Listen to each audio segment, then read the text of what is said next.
DJ PK, and we're joined once again by Frank Dolce, former Ute quarterback, longtime broadcaster. Frank, good morning. Good morning, guys. Well, Frank, the story is the AP Top 25 is out, and the Utes are 2 spots outside of the Top 25. In your mind, with all the hype and all the expectation and all the excitement, too high, too low, just about right? What do you think? Not to go all Goldilocks on you to start the segment, but there you are. No, I think that's a good place to be, just outside the top 25. Keep the team hungry a little bit going into the season. And Coach Whittingham has been such a stable force there. There's just some uncertainty about the team after the last couple seasons. Obviously, the new offensive situation, a lot of departures on the defensive side, which you don't really see out of a Whittingham team regularly, and trying to fill lost productivity. And I think that's a really decent spot to be in. Pretty optimistic about that, actually. Yeah, I agree. I think overall, as a conference, you've got 4 teams ranked, and then you've got the next 3 right there receiving votes, the first 3. So thinking about almost half the conference is getting pretty good recognition. As a conference, I think it's about as good as you can ask for. Yeah, I think so too. I think that's a good look for the conference. As I looked across that AP 25, I thought there were some interesting. Like I think Utah fits right where they are. I think it would have been extremely optimistic to put them top 25, but I think just outside's really a nice spot to be. There were some other surprises on the AP. Maybe not surprises. I just scratched my head a little bit, I guess, about what those look like. I'm very curious about Alabama, and I think Alabama came in at 8 on the top 25, and I'm really curious in year 2 to see if they can get that thing back on top where Alabama typically finds itself. Alabama at 8. I thought Oklahoma at 18, coming off a seriously mediocre year. Do they just think that's a blip, or they're going to go in and clean up in the SEC now?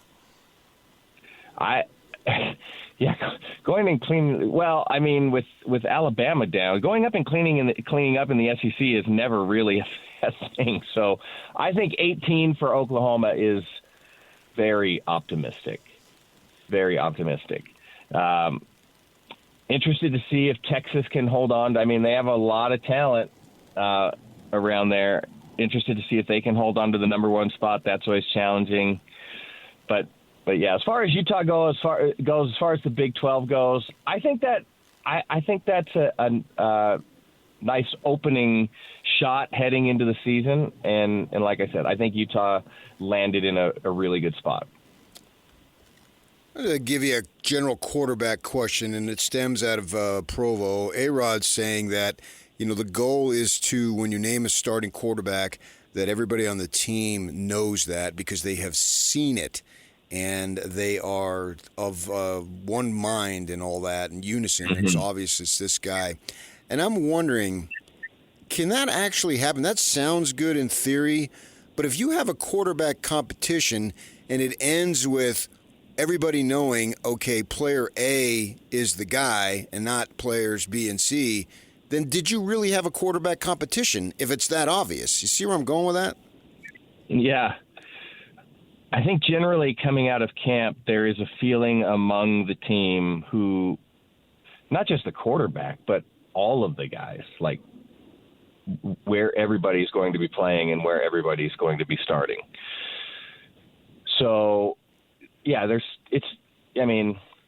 it's always an open competition, and I think Coach Whittingham does that as well as anybody. Is you show up every day and we run through the numbers and we run through your performance, and we're going to make a data-based decision on who's going to be the guy who's not going to be the guy. The interesting thing that occurs in camp sometimes, though, and it happens with those particular positions because everybody talks about them, like the quarterback position, is sometimes there's misalignment between who the coaches think is the starter, or who the coaches name the starter, and who the team thinks is the starter. It doesn't happen all the time, but that's an interesting scenario when that occurs. And so having, for coaches to have a pulse not only on the players that they think are the right guys, but having a pulse on the players that the team thinks is the right guy, and making sure that you're aligned in all of those areas. Chemistry, culture and chemistry, all of those things, supremely important with a football team, especially coming out of camp, when you don't really get to see until you're under fire in the first few weeks of the season, who are guys that are really going to step up. But coming out of camp, trying to get alignment between the coaches and what's happening with the team, I think that's a really interesting dynamic. As a former quarterback, I'm curious what you think when you hear Kyle Whittingham say this is the best offensive line that he's seen in his 30 years at Utah. And, in all the years you played, whether it's high school, JC, or the 2 years you started at the U, did you play where you're kind of like looking at the left or right guard thinking there's always going to be a guy flying through you? Your win rate on blocks is really low. You blow assignments all the time. And does that really change the way you play and how quick the ball comes out because you don't trust the guys in front of you? And if a line is just awesome, do you play better? Are you calmer and more relaxed because you think these guys are going to protect me? I'm going to have the quote-unquote clean pocket. How much does all that matter? Well, it's the same thing. It matters, and you develop that confidence through the course of a preseason, like is happening right now in the fall camp, and even the summer. The stuff that happens during the summer, the conditioning programs and everything else. You develop, particular confidence in different guys and their ability to do the job, and just. The way that coaches talk about position groups, I think you guys have been doing this so long. I mean, you can discern what a coach is saying and what he's not saying. So Coach Whittingham saying, this is the best offensive line that he's been around in 30 years. I think he's just showing confidence in that group. To be fair, I don't know. I don't know if Coach Whittingham knows if it's really the best offensive line. That time will tell on that thing. But based on where he's been with his offensive lines in the last several years, I think there's a significant confidence in that group, and so he's willing to say it. When coaches say, I think it's happening on this football team as well, when coaches say, oh, we have 8 guys battling for a position. They're all really talented. They're all really good. We feel really strongly about the talent at this group, and it's a battle every day. And we're not gonna release a starting lineup until the start of the season because it's such, the battle is so significant. And I think that is a telling way to describe a football team as well. And I not that it demonstrates a lack of confidence, but I would say there's a different tenor than saying this is the best group that we've had, rather than saying, oh, we have 8 guys competing for this position. That's telling me you're not set in that position group, so there's a little uncertainty there. I'm a little surprised that Kyle said that there's interchangeable running backs, because I thought it was Parker's job all the way. He's talking about 1,500 yards.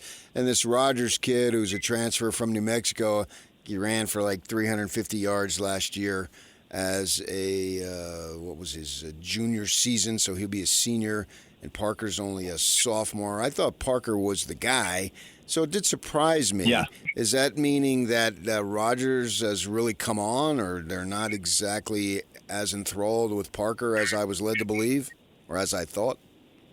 Oh, that is one interesting position group. I don't know if you could ever go back through the history of Coach Whittingham and find a time when he said, I don't know, it's probably happened, but it seems like more often than not, we go into a football season and Coach Whittingham says, we have a rotation at the running back group, and until the third game in, maybe the fourth game in, the team really hasn't settled on a guy. They like to run that position group in the preseason, the early part of the season, especially as a testing ground for the running back position. And I think things that are really important to Coach Whittingham that you don't necessarily get in practice are things like ball security. That's always going to be his number one. So under fire, are you going to be able to hold on to the football?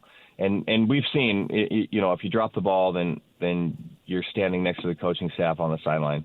And the other thing is pass protection. That is always – blitz pickup is always an enormous feature for a running back for Coach Whittingham. And you just don't – you can see it a little bit in practice, but you don't really get a sense for it until the game occurs. And then of course, productivity. So can you pick up tough yards? Are you going to average 5 yards a carry? All of those things. So I feel like Coach Whittingham has always dealt with the running back position this way. Is we've identified a couple good guys. We're going to rotate those guys the first few games of the year. And then as that unfolds, we'll be able to find a guy that is going to take the majority of the snaps. I think that's how he's approaching this one. Just to fine-tune that answer a little bit, I think you're talking about yards after contact, and you can't see that in practice because they blow the whistle at the first sign of contact. Yeah. So who breaks tackles and gets more yards? And, Frank, have you ever played with a running back at any point who, while they were electric with the ball in their hands, like you'd call the play and they'd step the wrong way and you'd turn around and they weren't there because they ran the wrong way? Because they thought the play was going left and everybody else knew the play was going right. And I think if Kyle saw a couple of those mistakes, he'd probably have something to say also. Yeah, having a firm grasp on the offense significantly important for that position group as well. And all of the things that happen, I mean, way back when there were few calls at the line of scrimmage, or maybe you change a play here and there, or you get some.